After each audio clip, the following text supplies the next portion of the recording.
If someone had told me 5 years ago that I would be terrified of my mother-in-law, or that I'd be recounting the story of how she tried to poison me, I would have laughed. My husband, Leo, is the sweetest man you'll ever meet. And when we first met his mom, Eleanor, she was everything a young bride-to-be could want. Charming, attentive, and seemingly thrilled to welcome me into the family. But then, the masks started to slip. Slowly, subtly, until I realized the woman I married into was not just overbearing, but genuinely unhinged. And it all came to a head over the simple, beautiful act of naming my firstborn son. To understand the intensity of the fight, you have to understand Eleanor's past, or specifically, the shadow of a man named Julian. Eleanor and Julian were high school sweethearts. They were, according to every family story, the epic love that was tragically cut short when Julian died in a tragic accident the summer before they were supposed to leave for college. This event, 50 years ago, defined Eleanor's entire life. She married Leo's father out of necessity, not passion, and Leo grew up under the heavy, romanticized legend of Julian. Julian was not just an ex-boyfriend, he was a patron saint in the household. There were framed photos of Julian everywhere, on the mantelpiece, on Eleanor's bedside table, even a small silver-framed one in the kitchen. Julian's memory was sacred, a constant glowing presence that Leo's father, bless his heart, just had to tolerate. When Leo and I started dating, I quickly learned to smile and nod whenever Julian was brought up. It was weird, yes, but I figured every family has its quirks. Fast forward 3 years. Leo and I were married, happy, and expecting our first child, a boy. The moment we announced the gender, Eleanor's entire demeanor shifted from pleasantly supportive to intensely controlling. "Oh, a boy!" she had shrieked over the phone, sounding less happy and more possessive. "It's a sign, a chance to bring him back." I remember looking at Leo, who just rolled his eyes and mouthed, "Here we go." The him she was referring to, of course, was Julian. The name discussion started immediately and aggressively. Eleanor would call me every day, dropping heavy hints. "I found this beautiful blue blanket, Maya. It would look perfect in little Julian's crib. Did you know Julian was going to be a brilliant engineer? I just know your son will inherit his genius if he carries the name." Leo's father and I agree. Julian sounds so strong and traditional. This was a blatant lie. Leo's father hated the obsession. Leo and I had already decided on the name Theodore. Leo hated the idea of using Julian's name, not because he disrespected the dead, but because the whole Julian saga had been a source of quiet resentment and emotional manipulation throughout his childhood. "Mom, we've talked about this," Leo said firmly on one call. "We are naming him Theodore. We love that name." End of discussion. Eleanor hung up. That was the first sign of the coming storm. After that conversation, Eleanor stopped talking to Leo entirely. She only communicated with me, and her communication became increasingly passive-aggressive and manipulative. She would arrive at our house unannounced with baby items personalized with the name Julian. A sweater, a tiny baseball cap, even a ridiculously expensive wooden toy chest, all engraved JLP. Julian Leo Peterson.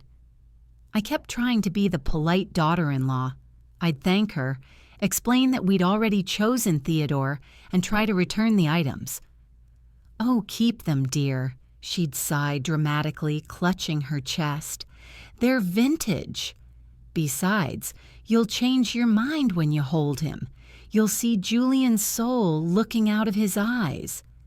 The phrase Julian's soul was one of the many things that started to deeply unsettle me. It wasn't just about a name.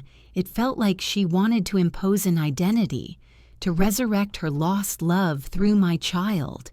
It felt violating, like she was trying to claim ownership of the baby inside me. As my due date approached, Eleanor's behavior became bizarrely intrusive. She insisted on pre-preparing my meals. "You need to eat right, Maya." "For Julian," she'd say, arriving with huge containers of soup, stew, and casseroles. At first, I was grateful. Being heavily pregnant and working meant free meals were a blessing. But her insistence was strange. She would get genuinely offended if I ate something else. "What is this slop, Maya?" "You need my broth. It has all the nutrients for Julian's developing brain," she screamed one day when she found me eating takeout. Leo started getting worried. "Mom, you need to back off. Maya can eat what she wants." "You want a weak son, Leo? Is that it?" she snapped back, tears of frustration in her eyes. Julian was robust. You need to protect your wife from her own poor choices. One particular dish she kept bringing was a vegetable stew. It was thick, hearty, and she always insisted I eat a bowl right in front of her. After she left, I noticed a weird metallic aftertaste sometimes, but I chalked it up to my crazy pregnancy hormones messing with my sense of taste. The breaking point, the one that escalated everything beyond a simple family disagreement, happened a month before I was due. Leo and I were visiting his parents for Sunday dinner. Eleanor, as usual, had prepared a feast, and the centerpiece was her famous beef ragout. Before serving, she pulled me aside, her eyes wide with a strange intensity. "I need to talk to you, Maya." "About the name," she whispered, her voice conspiratorial. "Eleanor, please, we have finalized it," I said tiredly. "It's Theodore." She reached out and gripped my forearm, her fingers digging in tight. "No, you cannot." "I had a dream, Maya. Julian came to me. He said he wants to return through your son. He demands it. If you name him Theodore, you will be fighting destiny. You will bring bad luck and sickness to your child." The sheer theatricality of the threat was too much. "That's ridiculous, Eleanor," I said, pulling my arm away. "You need to stop projecting your tragic romance onto my unborn baby. His name is Theodore, and that is final." Her face went from pleading to utterly cold in an instant. The mask completely dissolved, revealing a face contorted by pure, unadulterated fury. "You are going to regret this, you selfish little girl," she hissed, her voice barely audible but vibrating with menace. "You are not worthy of carrying Julian's descendant." We had a terrible argument right there in the dining room. Leo intervened, dragging his mother away, yelling at her that she had gone too far. We stormed out of the house, leaving their Sunday dinner untouched. The next day, she showed up at my house with a final gift. It was a tiny, beautifully engraved silver rattle. "A peace offering, dear," she said, managing a shaky smile. "I'm so sorry I lost my temper." "Please accept my apologies. And a batch of my special chamomile tea. For stress, you really need to relax." The tea was in a sealed jar. I thanked her, feeling slightly relieved that the drama seemed to be over. I put the jar on the counter. Later that evening, while waiting for Leo to get home, I decided to make myself a cup. I opened the sealed jar of dried chamomile. That's when I noticed it. The dried flowers looked normal, but interspersed among the pale yellow buds were small, dry, dark purple specks. They looked like crushed berries or tiny fragments of something else entirely, something alien to chamomile. My curiosity, fueled by months of Eleanor's increasingly unhinged behavior, drove me to do something I never would have done otherwise. I didn't drink the tea. I took a spoonful of the mixture, put it in a tiny Ziploc bag, and decided to show it to a chemist colleague I knew from my old job. I told Leo about the specs later that night. He laughed nervously. "It's probably just a different type of dried flower, Maya." Mom gets her herbs from weird places, but I couldn't shake the feeling. I didn't trust her, and I certainly didn't trust anything she prepared for me after that threat. The results came back 2 days later. The chemist called me personally, his voice grave. "Maya, you need to be extremely careful. The main ingredient is chamomile.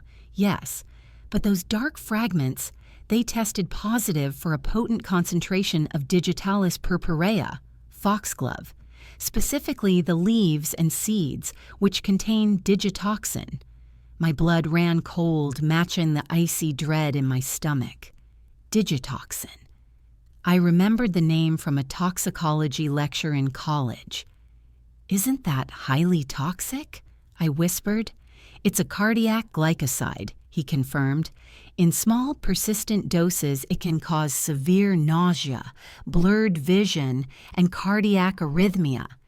In the dose we found in that sample, especially for someone in your sensitive condition, it could have absolutely triggered a spontaneous miscarriage, if not outright heart failure. Maya, your mother-in-law tried to poison you."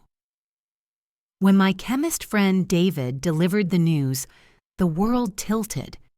It wasn't the slow burn of betrayal like with my parents. This was a sudden, violent realization. My mother-in-law wanted me dead, or at least she wanted my baby gone. And all because I wouldn't name him after her dead high school sweetheart. I immediately called Leo, but I couldn't bring myself to say the word poison over the phone. I just told him, my voice trembling, "You need to come home now. It's about your mom. It's serious. It's about the tea." Leo rushed home, his face pale with alarm.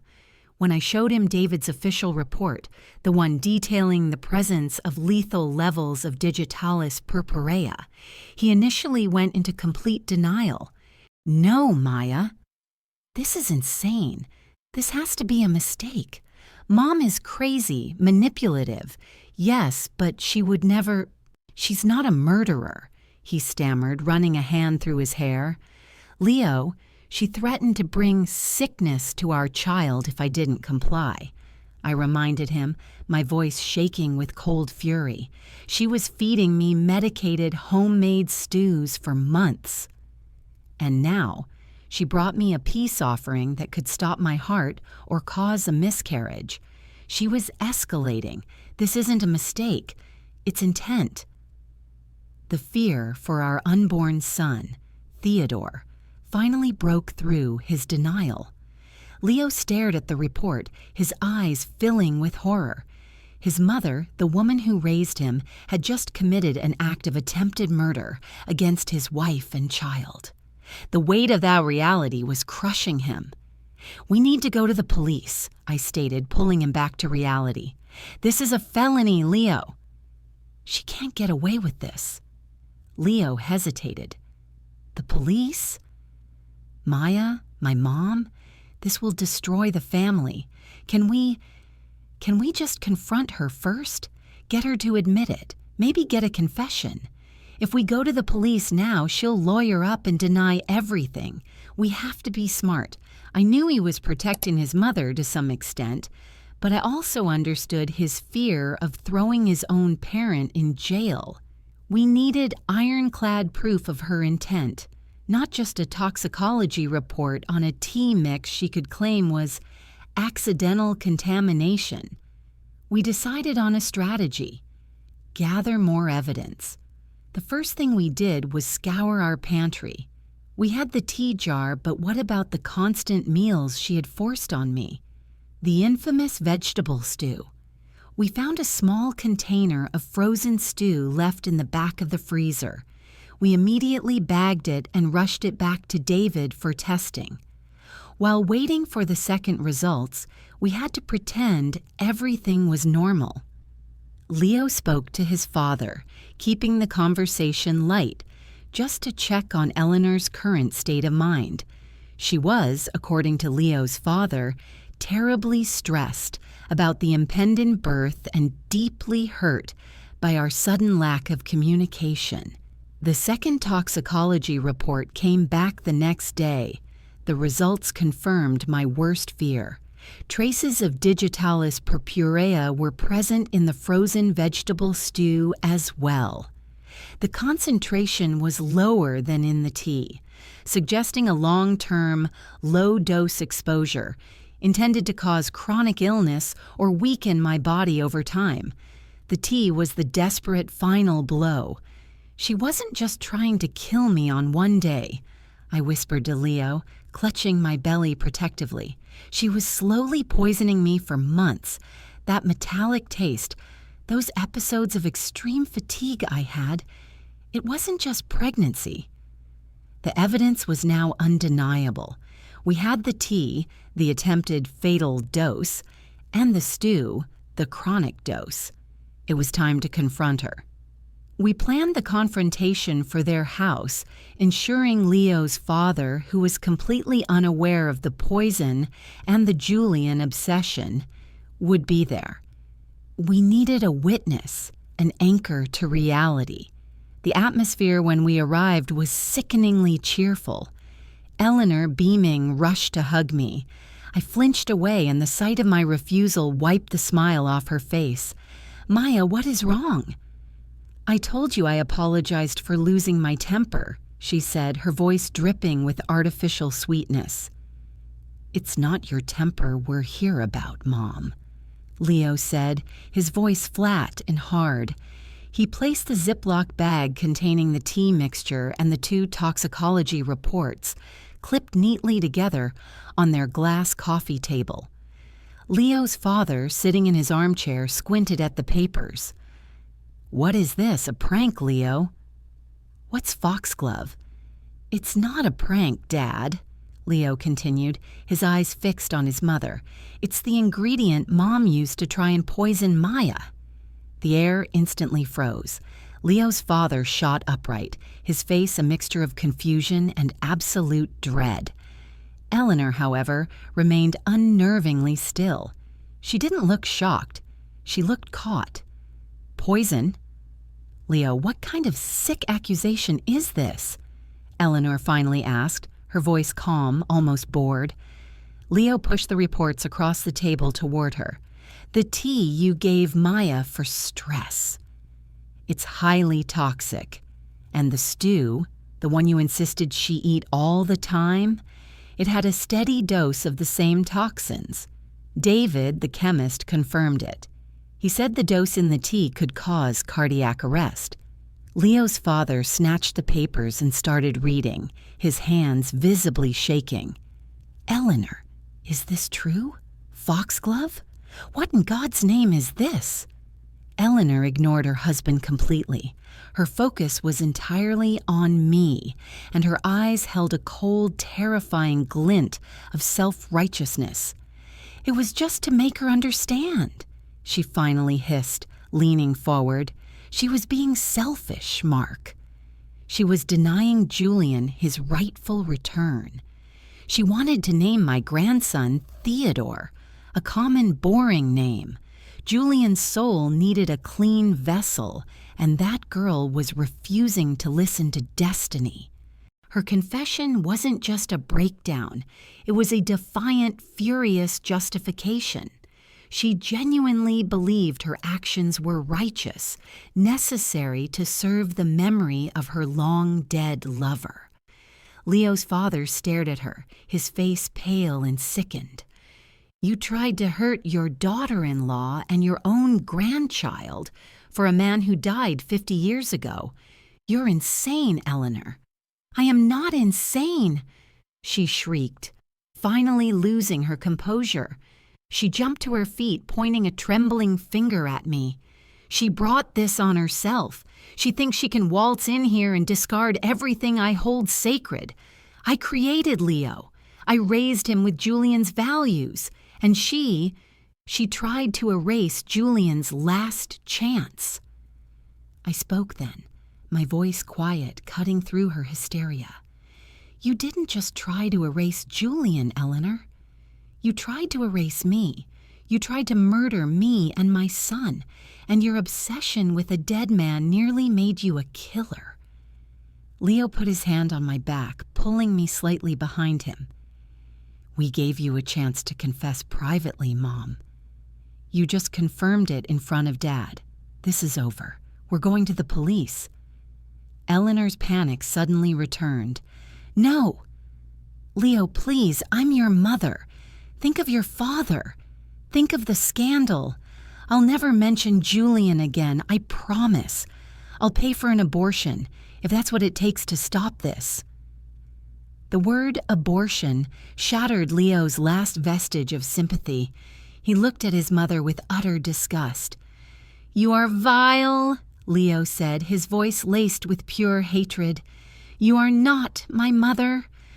You are a danger to my family. Dad, I'm calling the police. I need you to stay here with her until they arrive. Leo's father, utterly destroyed by the realization that the woman he had been married to for decades was a delusional attempted murderer, nodded silently. He seemed to shrink into his chair, his gaze fixed on the poisonous tea mixture on the table. We left the house, leaving Eleanor screaming and protesting her destiny to Leo's bewildered father. As we drove away, I clutched my belly, a mixture of terror and overwhelming relief washing over me. The secret was out, the threat was neutralized, and we had finally chosen the safety of our family over the comfort of a lie. The next steps would be the toughest: filing the police report, dealing with the legal fallout, and preparing for the ultimate family civil war. But at least we were doing it alive, and with Theodore still safe inside me. Calling the police was the hardest thing Leo had ever done. He sat in the car, his phone pressed to his ear, his voice breaking as he described his own mother's actions: attempted aggravated assault, toxins in the food, my pregnant wife. The words felt alien and terrifying rolling off his tongue. The immediate aftermath was chaotic. Eleanor was taken into custody that same evening. Leo's father, Mark, called us later, his voice sounding hollow and defeated. She's gone, he whispered. They took her away. I don't know what to do, Leo. I'm utterly destroyed. My wife, a monster. Mark didn't blame us, which was a small mercy. He understood that we acted to protect ourselves. However, the emotional toll on him was immense. He was left alone in a house suddenly stripped of its decades-long matriarch, grappling with the fact that the woman he married was dangerously delusional and possibly a criminal. The media coverage, once the local news got wind of the grandmother-to-be attempts to poison daughter-in-law over baby name, was a nightmare. Our privacy evaporated. We were constantly dodging reporters, and Leo had to take time off work. We had to file a temporary restraining order, TRO, against Eleanor, prohibiting any contact, even after her eventual release on bail. Eleanor's legal defense team, paid for by a large withdrawal from Mark's retirement fund, much to Leo's anger, immediately focused on a single strategic line of defense: insanity. Their argument was that Eleanor was suffering from a severe, long undiagnosed psychological disorder, likely a form of delusion or obsessive-compulsive disorder related to her past trauma with Julian. They claimed she was not operating with criminal intent, but rather under the belief that she was performing a necessary, destined act. This defense infuriated me, but I knew it was clever. It turned Eleanor from a villain into a patient, aiming for institutionalization rather than a long prison sentence. The bail hearing was particularly brutal. We were advised by our lawyer, David, a different David, thank goodness, to attend. Seeing Eleanor in the courtroom, looking small and fragile in a cheap suit, was jarring. She didn't look like the shrieking fanatic who threatened me. She looked like a lost, sad old woman. But I remembered the toxicology report, and the mask didn't fool me. During the proceedings, Eleanor's lawyer presented a detailed psychological profile, emphasizing the decades of fixation on Julian and the emotional neglect she felt from Mark. The name Theodore, the lawyer argued, was the final trigger that caused a psychotic break, making her believe she had to take drastic measures to fulfill Julian's destiny. The judge, while clearly disturbed by the evidence of the poison, was swayed enough by the mental health argument to set a high bail, with the strict condition of house arrest and mandatory psychiatric evaluation. When Eleanor was released and returned to the house, the atmosphere there became toxic. Mark, now living with the knowledge that his wife was an attempted murderer, refused to speak to her. He slept in the guest room. The silence was a new kind of violence. Leo and I tried to support Mark, but his emotional state started to deteriorate rapidly. He began calling Leo not for comfort but to complain about Eleanor's presence. "She keeps rearranging Julian's photos, Leo," he once mumbled through tears. "She acts like nothing happened. She asked me if I bought chamomile tea today. I can't live like this." The burden of dealing with the emotional collateral damage fell squarely on Leo, and consequently, on me. Leo was constantly stressed, caught between protecting his wife and dealing with the father who was rapidly collapsing under the weight of his wife's crimes. The stress on my pregnancy became palpable. My doctor warned me that my blood pressure was dangerously high. The constant worry about Eleanor breaking the TRO, the thought of facing her in court, and the sheer volume of family drama was pushing me to the limit. The final straw with Mark came one afternoon when he called, not knowing I was in the room, to tell Leo he was considering dropping the charges. "It's just too much, son," Mark pleaded. "She needs help, not prison. The hospital can fix her. If she goes to prison, I lose everything. The house, my dignity.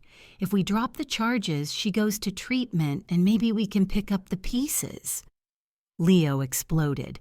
"Drop the charges, Dad? She tried to kill my wife and your grandson. She poisoned her. This isn't about your dignity. This is about justice for a vicious crime. Are you prioritizing your comfort over the safety of your family?" Mark's response was chillingly similar to what my own parents had done. Selfish justification. "You don't understand, Leo," Mark countered bitterly. "If she goes to prison, I'm alone. If you press charges, you condemn me to a lonely, scandalous life. She's mentally ill. You should be helping her, not destroying her. You're making a mistake." I grabbed the phone from Leo's hand, my heart pounding with rage and disappointment. "Mr. Peterson," I said, my voice shaking but firm, "the only person making a mistake is your wife, and the only person she almost destroyed was me. You are prioritizing the comfort of your guilty wife over the safety of your innocent grandchild. You are just as complicit in this enabling behavior as you were in tolerating the Julian obsession for 50 years. We are not dropping the charges. This is about my life, and you need to choose a side now." I hung up, my hands trembling.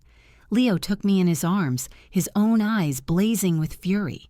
"He's right," Leo muttered against my hair. "He's chosen his side. And it's not ours." The realization was final. The legal battle was not just against Eleanor, it was against the entire corrupted system of their family. They expected us to sacrifice our justice for their convenience, just as Eleanor expected me to sacrifice my son's name for her destiny. We intensified our focus on the court case, determined not to let the insanity defense prevail. We needed to show the court that Eleanor's obsession was not a sudden break, but a long-term, calculated pattern of emotional abuse that escalated into a premeditated crime. The trial date was set for 2 months after my due date. The timing was agonizing, but it gave us a new perspective. Our son Theodore would be born soon, and we would be fighting this final, terrifying battle, not just as husband and wife, but as parents, fiercely protecting their child from a toxic, dangerous past. Theodore arrived 3 weeks before the scheduled trial, a small, perfect bundle of life that instantly washed away the toxic drama that had consumed us. Holding him, looking at Leo's proud, relieved face, felt like a sacred moment of purification. We had won the battle for his safety. Now we just had to win the war for our peace.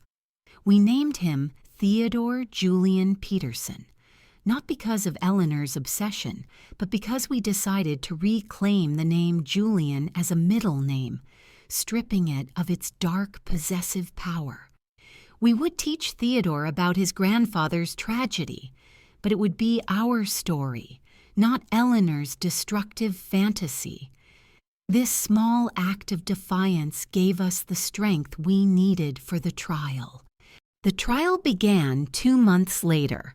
Seeing Eleanor sitting at the defendant's table, flanked by her 2 expensive-looking lawyers, was surreal. She looked much thinner, frailer, and strangely subdued. The manic intensity was gone, replaced by a hollow-eyed exhaustion. Our side presented the evidence methodically. David's toxicology reports on the tea and the stew, my medical records showing the unexplained blood pressure spikes, and the audio recording Leo had secretly made of Eleanor's confession during our confrontation. Her proud, defiant claim that I was denying Julian his rightful return. Eleanor's defense relied almost entirely on the mental health angle. They brought in a psychiatrist who testified at length about the lifetime of untreated grief and the delusionary belief system surrounding Julian. The defense painted Eleanor as a pitiable victim of her own mind, not a malicious criminal. The prosecution, however, argued that intent was clear, citing the escalation from emotional abuse to chemical sabotage, proving that she knew exactly what she was doing. Leo's father, Mark, was called to the stand.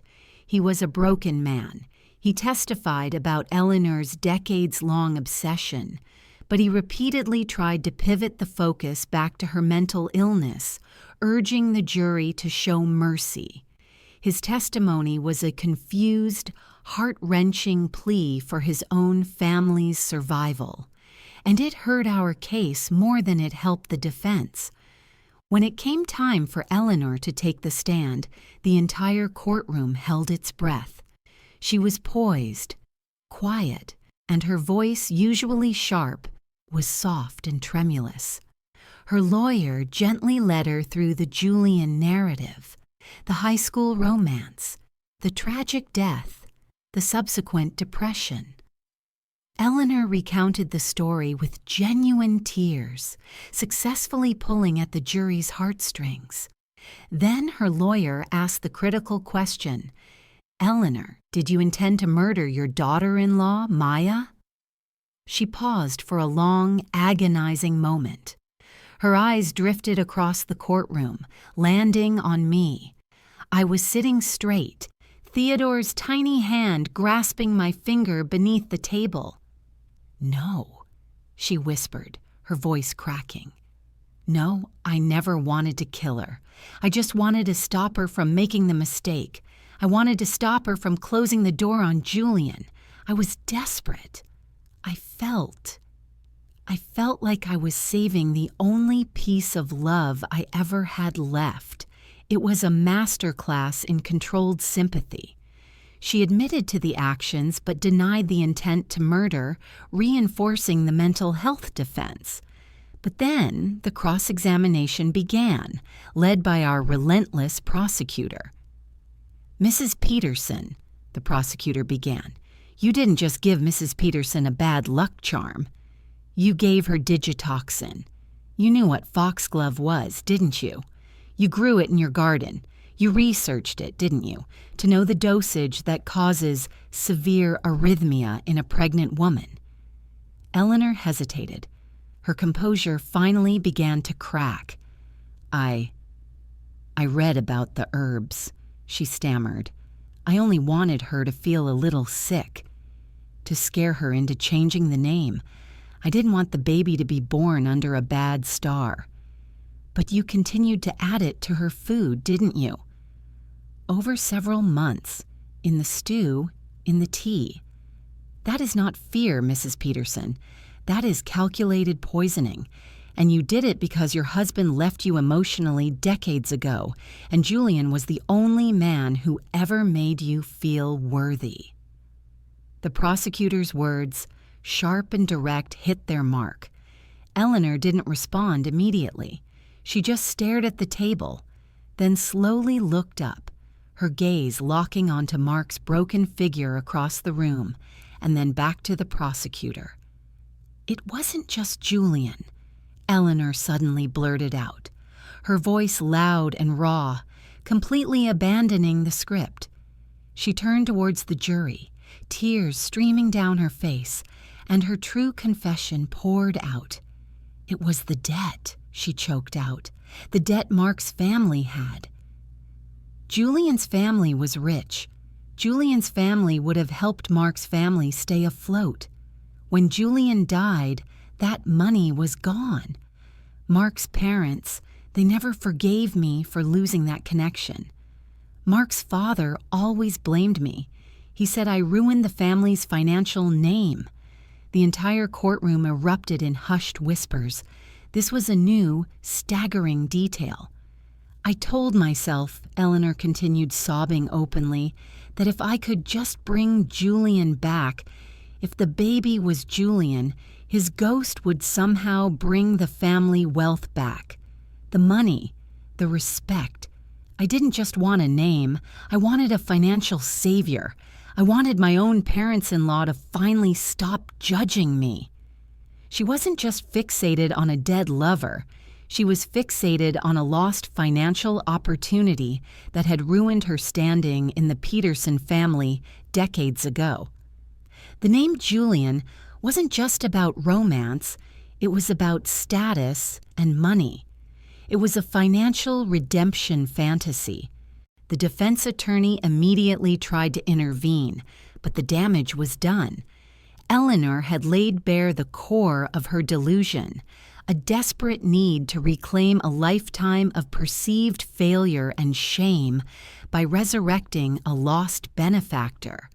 The prosecution capitalized immediately, showing the jury that her fixation was not merely romantic grief, but a complex, long-festering resentment rooted in the family's deep financial and emotional dysfunction. The trial lasted another 3 days, filled with closing arguments, but Eleanor's raw, unexpected confession of financial and social shame, not just romantic obsession, was the pivot point. It showed premeditation, calculation, and a terrifyingly grounded motive that went far beyond mere madness. We left the courtroom after the final arguments, exhausted but hopeful. Theodore, safe in his carrier, was our anchor. The only thing left was the jury's verdict. The jury deliberation felt like an eternity, compressed into 2 agonizing days. Leo and I spent the time holding Theodore, rocking him to sleep in our small apartment, trying desperately to focus on the future and not the chilling past. When the court bailiff finally announced the jury was ready, a collective gasp went through the courtroom. Eleanor was brought back in, her face devoid of any expression. Mark sat 3 rows behind her, looking utterly destroyed, barely able to lift his head. I gripped Leo's hand so tightly my knuckles were white. The judge asked the jury foreman to read the verdict. On the charge of aggravated assault with a deadly weapon, specifically digitoxin, we find the defendant, Eleanor Peterson. The air hung heavy. Guilty. A small muffled cry came from Mark, but Eleanor remained rigid. The jury had clearly rejected the total insanity defense. They saw the calculation, the long-term planning, and the conscious, malicious intent behind her actions, driven by a deep-seated, desperate need for financial and social validation, not just simple madness. The courtroom remained silent as the guilty verdict was read for the remaining related charges. It was over. Justice, cold and heavy, had been served. The sentencing hearing took place a month later. The prosecution argued for a significant prison sentence, emphasizing the vulnerability of the victim, a pregnant woman, and the premeditated nature of using a cumulative toxin. The defense pleaded for leniency, citing her age and mental health issues. Eleanor was sentenced to 4 years in a minimum security facility, with the possibility of parole after 2, contingent upon consistent mandatory psychological treatment and an indefinite strict restraining order preventing any contact with me or Theodore upon release. When the sentence was announced, I didn't feel triumph. I felt an immense, draining weariness. It wasn't about revenge, it was about safety. 4 years gave us time to breathe, to heal, and to build an unshakable wall between our new family and her toxic obsession. The final piece of the original Peterson family crumbled immediately after the sentencing. Leo's father, Mark, was utterly devastated by the prison sentence. He blamed Leo. He called us the night of the sentencing, his voice laced with venom. "You did this, Leo. You sent your own mother to prison. She needed help, not punishment. I told you to drop the charges. Now I am completely alone. You've ruined me." Leo, who had endured his mother's emotional abuse and his father's enabling for decades, finally reached his breaking point. "You ruined yourself, Dad," Leo stated, his voice calm but absolute. "You allowed a 50-year obsession with a dead man to poison your marriage, your wife, and eventually your only son's family. You enabled her until she became an attempted murderer. This isn't my fault. It's the consequence of your silence and her obsession." "Don't call me again," Leo concluded, his voice heavy with finality. "We're gone. We need to focus on Theodore. Find your own peace, but do it without us." Leo hung up the phone. It was the last time either of us spoke to Mark Peterson. The final toxic tie to Leo's dysfunctional childhood was severed. We moved shortly after, relocating to a different state where neither the name Julian nor Eleanor Peterson would ever haunt us. Leo found a new job and I started a small, remote-based business. Our life became small, quiet, and centered entirely on Theodore. We learned to live with the knowledge of what happened, the memory of the metallic taste, the fear in the chemist's voice, the cold glare of Eleanor in the courtroom. They are scars, reminders of the battle we fought and won. Sometimes, late at night, I look at Theodore sleeping peacefully in his crib. He is bright, healthy, and everything we dreamed of. He is Theodore. And he is the definitive proof that Eleanor failed. Her dark fantasy of resurrecting Julian's soul to fix her lifelong social and financial shame was crushed by the simple, beautiful reality of our son. The biggest takeaway from this whole terrifying ordeal isn't the legal victory or the physical separation. It's the profound realization that betrayal often stems from deep, unresolved, decades-old debt, emotional or financial, that the perpetrator tries to pay back using someone else's future. Eleanor tried to pay her debt to Julian's memory and her father-in-law's judgment with the life and identity of my son. We paid a heavy price for our peace, the loss of Leo's family, the trauma of the trial, and the constant vigilance. But we gained something infinitely more valuable, a safe space built on honesty, trust, and a fierce, uncompromising dedication to each other. And that, my friend, is how I learned that sometimes the kindest thing you can do for your family is to put the poisoners and the enablers behind walls, physical and emotional, and never look back. Our quiet, ordinary life is our greatest victory. Thank you for listening to this difficult confession. We are so grateful to share these stories with you. If this story resonated with you, please hit the like button and share your thoughts in the comments section below.